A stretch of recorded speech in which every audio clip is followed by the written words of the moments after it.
From the opening bell to the final pinfall, your favorite bearded WWE content creator is back.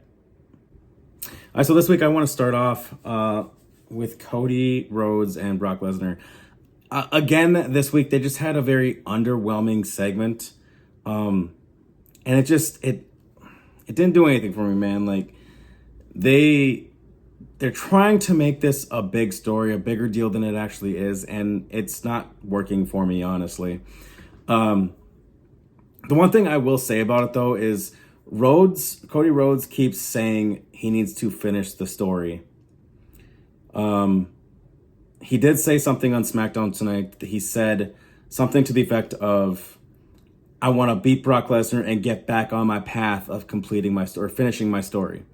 Which leads me to believe that, yes, he is, even though he was drafted to Raw, he is going to make it to SmackDown somehow. Maybe there's a trade somewhere in the next few weeks, and he's going to go back after Roman. It's going to lead into SummerSlam, where I think it's going to be Rhodes and Roman again. So that's all I got to say about that. Again, other than that, very underwhelming segment. Cody got a cheap shot on Brock Lesnar from behind, and it just, again, that's all it was.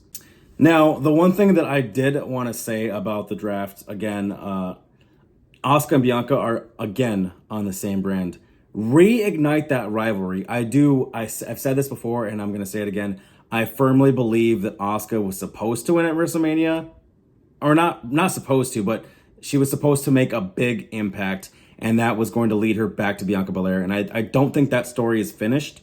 I do think that Asuka is going to be the one to dethrone Bianca Belair.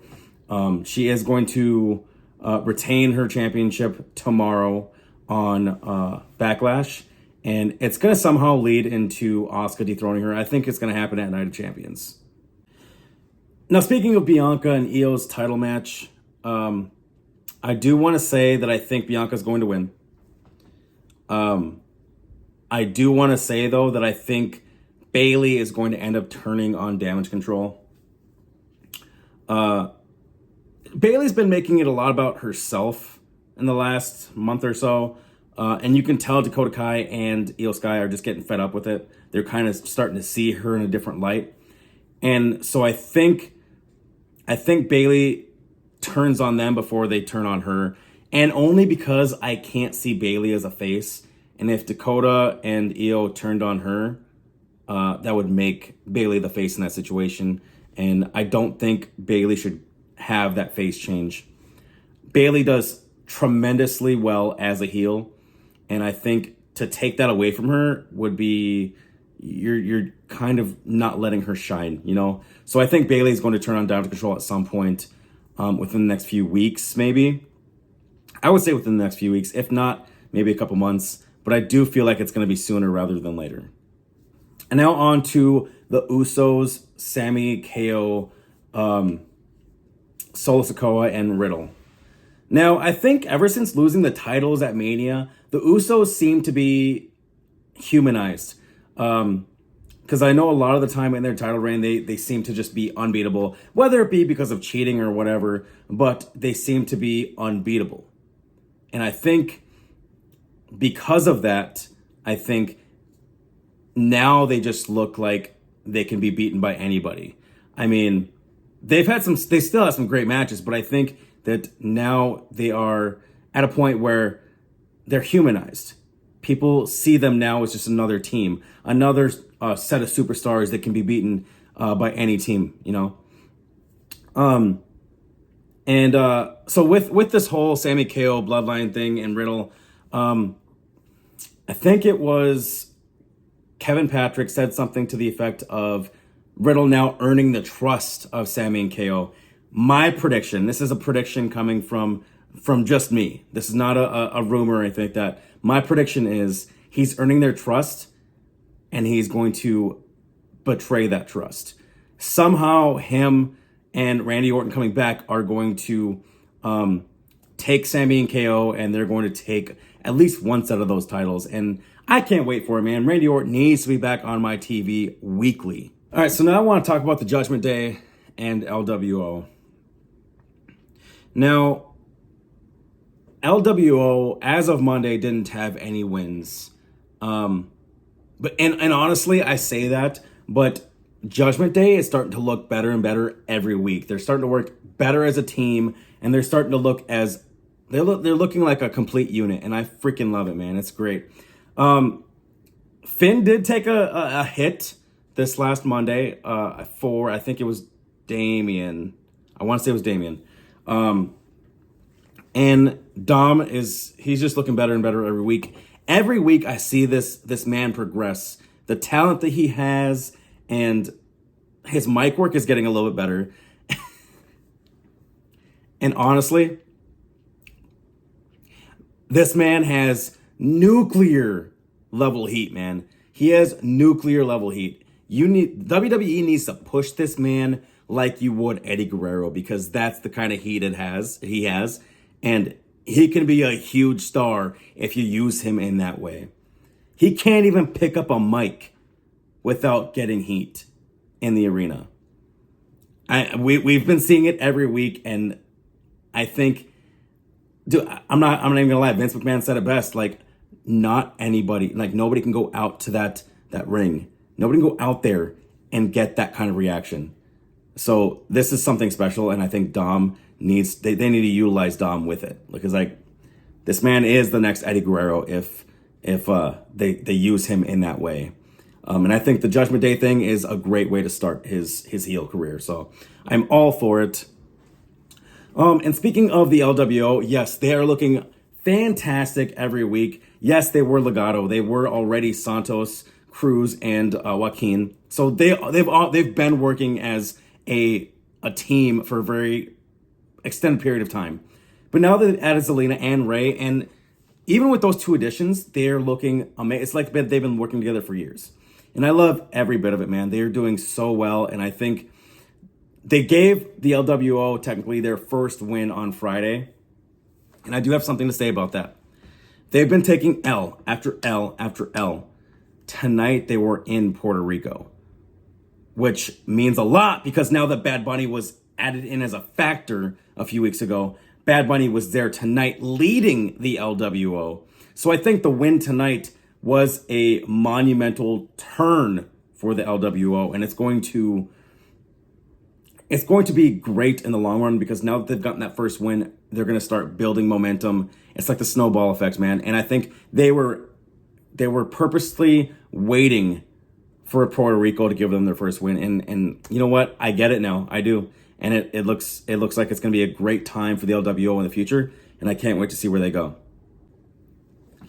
And I do want to add that, speaking of Bunny, that the way that he came out leading the LWO to the ring, it was the last 4 or 5 minutes of SmackDown tonight was just amazing, dude. The stare down between Damian and Bunny before Bunny even got in the ring. The way the LWO took down the Judgment Day, like, it was such a badass scene. It was like something out of a freaking movie, man. And I loved every single bit of it.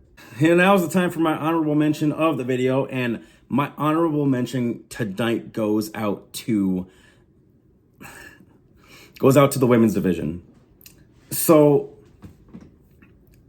we saw a lot of NXT stars get called up. But the 4 superstars I want to talk about getting called up are Katana, Kaden, Alba, and Isla. These 4 superstars, and especially with Alba and Isla bringing the tag team titles with them to SmackDown, I can only assume they're going to unify the tag team titles, or they're going to have a second set of tag team titles on the roster, which kind of confuses me, because she vacated the NXT championship. So why is Alba and Isla bringing the tag team titles with them, you know? So it's kind of confusing, but I think there's some potential there. But that being said, with Isla and Alba, Kaden and Katana coming over, the tag team division, the women's division in general, especially the tag team division, is getting to be pretty stacked, and I love it. And I can't wait to see what they do with the women's division. I really, really hope they add a mid-card title. I mean, think about it. You could have a WWE Women's Championship. You can have a WWE World title for the women's. and you can have a mid-card title. I would love to see a WWE Women's Intercontinental title. Like, that would be great. But that is all I have for my honorable mentions tonight. All right, on to SmackDown. So I was a big fan of how AJ and the OC came back last week. Man, just the way, like in AJ Styles' words, handled their business. It was great. And the match between them and the Viking Raiders was pretty good. I was a little thrown off, I guess, by it, but I mean, I can't even explain why, but it was a great match. I do think the OC has sent a message, and I think it's going to be a great faction to come in the coming months to see where they go. So that's great. But speaking of tag teams, I do also want to talk about the Street Profits and Imperium. Now, up until tonight, Imperium they've put on great matches, and they literally go out there and the matches get very physical, I guess is what I'm trying to get at. But tonight against the Street Profits, it was very underwhelming. It's like they were jobbed out to the Street Profits, which makes no sense because both teams are very talented in their own rights, and they do very well in the things that they do, right? So I was very confused as to why they made quick work of Imperium the way they did. And in my opinion, it kind of seemed like lazy writing, but it also seemed like they want to get the Profits over for a specific reason, but I don't know why you would have to job out Imperium for it, But, that's just my opinion. I guess we'll see if it goes anywhere. I don't think it will because Imperium's going to Raw next week and Street Profits are on SmackDown. So I think maybe that's what it was. Maybe it was because it was just a one-off match like Cross and Shinsuke tonight. Like, who knows? And speaking of Shinsuke and Cross, they put on a hell of a match tonight. It was good. There was a couple points in the match where I was like, whoa, this could go either way. But then I had to keep telling myself, this is a one-off match. Because Shinsuke is going to Raw, Cross is staying on SmackDown. If they're going to stick to a true brand split with their draft, this had to be a one-off match. Which kind of makes me think, where is this going with Karrion Kross? He's mentioned that he's taken things from superstars. Rey Mysterio's patience. I can't remember what he took of Drew's. But he's been taking, the joy from Madcap Moss. Like, he keeps taking these things from superstars. But where is it all going? I mean, I guess my thought process is, are you trying to build him up for something? Now, somebody in my TikTok live had mentioned something about how he would be a great rival for Bray Wyatt.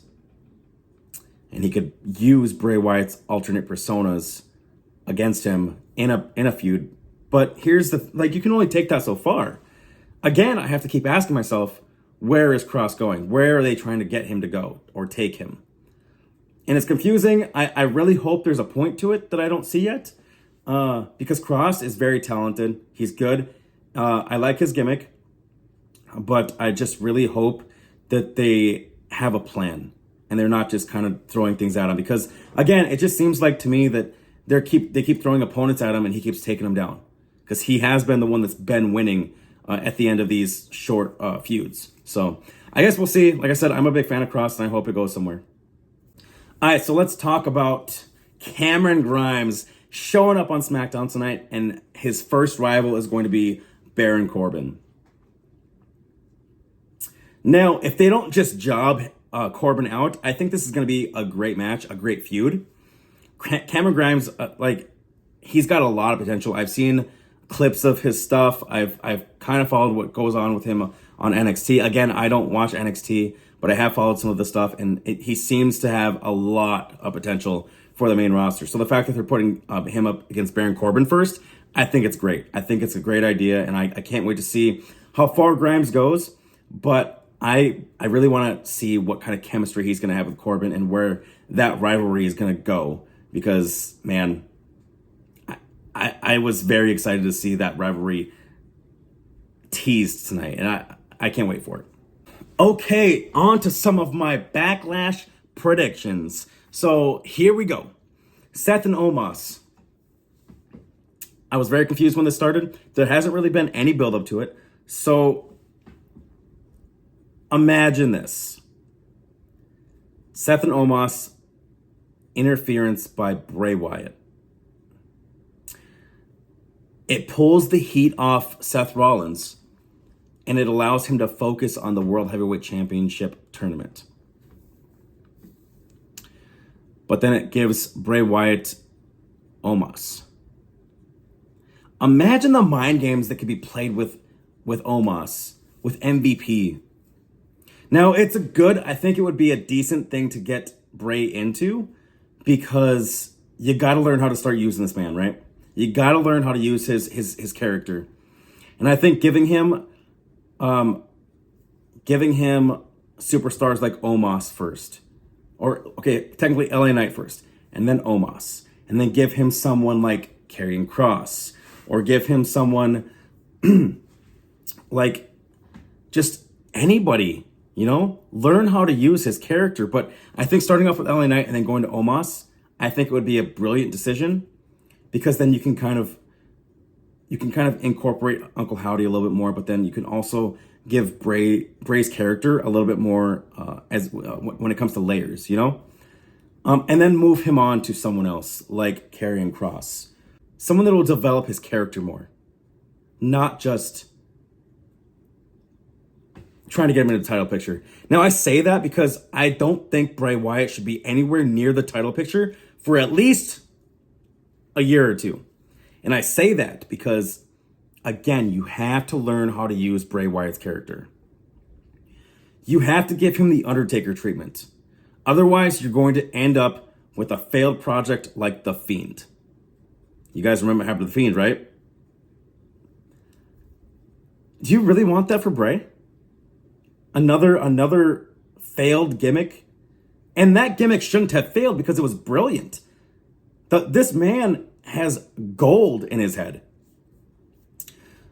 You put the title on him too soon, and you're going to have to get Goldberg to spear him 3 times to take it off of him. And that makes him look weak. That makes him look like a joke. And so, I mean, that's just my prediction for that match. Will it happen? Probably not. But I think that would be a good way to bring Bray back, take that heat off Seth, and then let Bray do his own thing. Let Seth go to the world title, and then kind of just let Omos do whatever, All right, my next predictions, Bianca Belair versus Io Sky. I think I said this earlier in the video. Bianca Belair is going to retain. Zelina Vega versus Rhea Ripley. As much as I would love to see Zelina win and bring some gold to the LWO, I do believe that Rhea's going to win.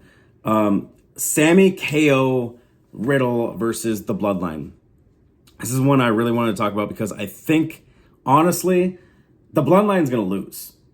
And when they lose, Solo Sikoa is going to go off on the Usos. Samoa and Spike, both of them, by orders of the Tribal Chief. And I think that's exactly where that turning on each other happens. Those splits, those cracks in the Bloodline are going to show.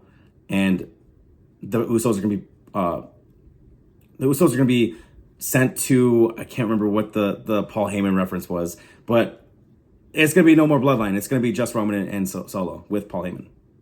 Bronson Reed, Austin Theory, and Bobby Lashley for the United States title. Honestly, I'm just looking forward to this match. I think it's going to be a great match. I hope they give Bronson Reed the title because, I mean, that man can make a huge impact if they use him right. Bobby, I don't think will win the title. I think he's going to be the SmackDown superstar that wins the SmackDown side of the World Heavyweight Championship title tournament. And if Theory wins, he wins. I mean, the dude's been doing great as U.S. champ, and I think he deserves everything he's getting so far.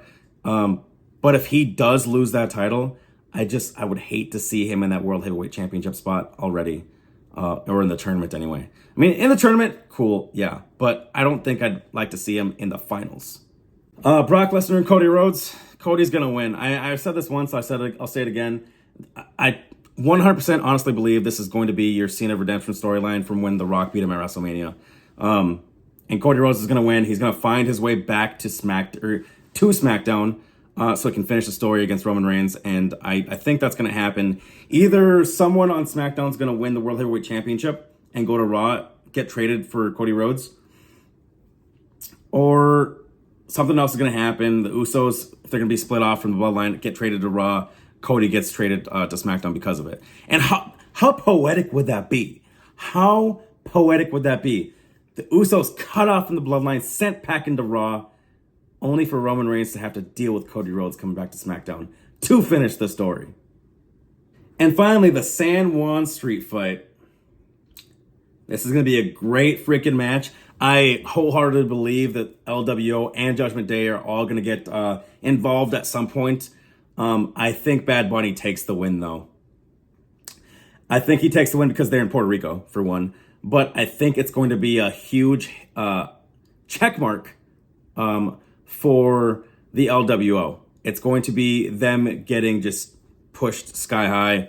And I think that's why Bad Bunny came out with them on SmackDown tonight. Because Damien was there, obviously. But because I think that is going to signify Bad Bunny's win tomorrow. And that, again, that's just going to boost the LWO into getting more and more wins. And I can't wait for it. But I think the match itself is going to be great. And I can't wait to see it. It's going to be pretty good. So I do see maybe Bray returning, maybe Randy Orton. I really hope Randy Orton. I really hope Bray.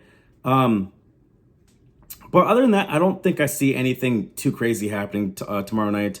In my opinion, this Backlash card is pretty mid. I feel like it was just thrown together impulsively. So, I mean, I guess it's still, I'm still going to watch it because that's what I do. Obviously. But I think it'll be all right. Hopefully it gets to be better than what we think it is, but I guess we'll see, And that is the final pinfall, guys. I appreciate every single one of you guys for being here, for listening to me rant, hearing my opinions, but I do want to hear your opinions too, guys. Don't forget to comment, hit that subscribe button, like the video, and we'll see you next time, guys.